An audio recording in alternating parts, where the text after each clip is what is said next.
everybody, what's up? It's Joel, aka The Daily Guru. Welcome back to Something Old, Something New. Today for Something Old, we're going to another one of my all-time favorite albums, but we're going to keep it a little more recent than we have. We're going to 1994. We're going to check out the Notorious B.I.G's Ready to Die. It's one of the most amazing debuts in all of music history, but there's a lot of history within the album that most people don't know about. So if you listen to the record, you can absolutely tell that there were two different sessions, not only in the tone of the Notorious B.I.G's voice, but a lot of the production as well. And this is because Uptown Records originally signed him on a subsidiary label that they had. A couple months after they recorded the initial sessions, the one person we all know now as Puff Daddy, P. Diddy, PD, whatever we want to call him, got fired. So he leaves and he comes to New York City, and he eventually would form Bad Boy Records. Once that gets off the ground, they put Biggie back into the studio and they record the rest of the record. That's why you have such a difference in sound, and it's actually split almost down the middle, where the first half of the album is the first sessions, the second half is the second. The nice thing is, it doesn't matter which session you're listening to, the album is absolutely perfect. Biggie is killing it on every single track. It's the intensity that he raps with at every single angle that makes this album so intriguing. If you look at the current rap scene, you can really see a lot of Biggie's influence in it, because he was so raw, so honest. It never seems forced, and that was really, really different from a lot of the other rhymes that were going on at the time. The other big thing that the Notorious B.I.G. did is he reminded everybody that while the West Coast had their sound and it was great,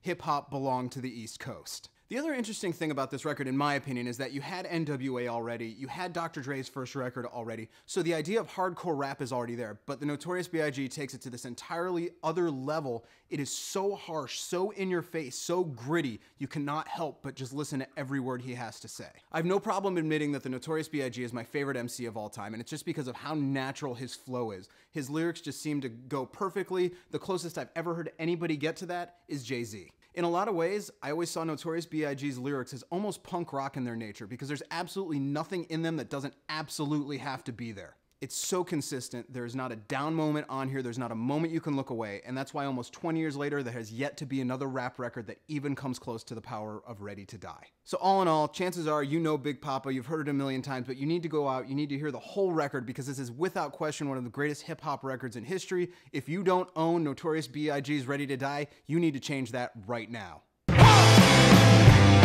Okay guys, so today for something new, we have something brand new that I absolutely love. It's the new record from Steve Malkmus and the Jicks, and it's called Mirror Traffic. For those of you who don't know who Stephen Malkmus is, you need to listen to better music, because he used to front the band Pavement, and they are one of the greatest bands in history. I think one of the reasons a lot of people haven't listened to this is because you're kind of turned off by the name of the band Pavement, because they kind of got this really weird reputation because they were one of the best progressive rock bands of the early 90s, and for whatever reason, people just stopped listening to them. That's insane. Go back, get their entire back catalog. There's not a bad second in it, but we're going to talk about the new stuff, not the old stuff. One of the really intriguing things about this album that initially made me want to go buy it, not just because it was his new record, was the fact that it's produced by Beck Hansen. Most people know him as Beck, same guy, produced this record, and you can really tell because a lot of the songs and a lot of the sounds sound very similar to Beck's Sea Change record that came out about a decade ago. You should own that one as well. This record really has something for everyone. It's a little bit country, it's a little bit early 90s pop, it's a little bit hard rock. It is absolutely beautiful every moment from end to end. It's really the amount of almost traveling that this record takes you on. It has this great meandering flow to some of the songs,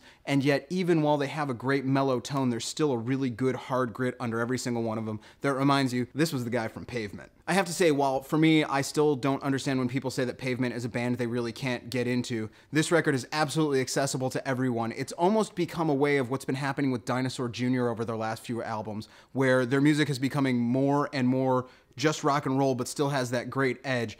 I cannot say enough about this record. It absolutely blew me away the second I heard it. And like I said, he's really not forgetting about his past, because there's definitely that distortion, that crunch, that fuzz, and yet even when that happens, it in no way alters the landscape of the song or the mood of the song. It doesn't break it up at all. It's that good. And even the vocals are so great on this. They're just as appealing. They're just as almost friendly. I hate to use that term, but I just did. The songs are so great. The lyrics are fantastic. The vocals appeal to everyone. And the songs themselves are just a great combination of hard rock, kind of alt country, alt pop. This is, in my opinion, the coolest album so far to come out in 2011. I know, it may be a little bit premature in the year, but this, in my opinion, is the best album of 2011. It is going to be almost impossible to top it, not that it can't happen. So when it comes down to the buy it or borrow it, absolutely 100% go out and buy this record. So that's it. Go out right now as soon as you're done watching this video, whether it's online or in your local record store, which is the better way to buy it, and buy yourself a copy of Steve Malkmus and the Jicks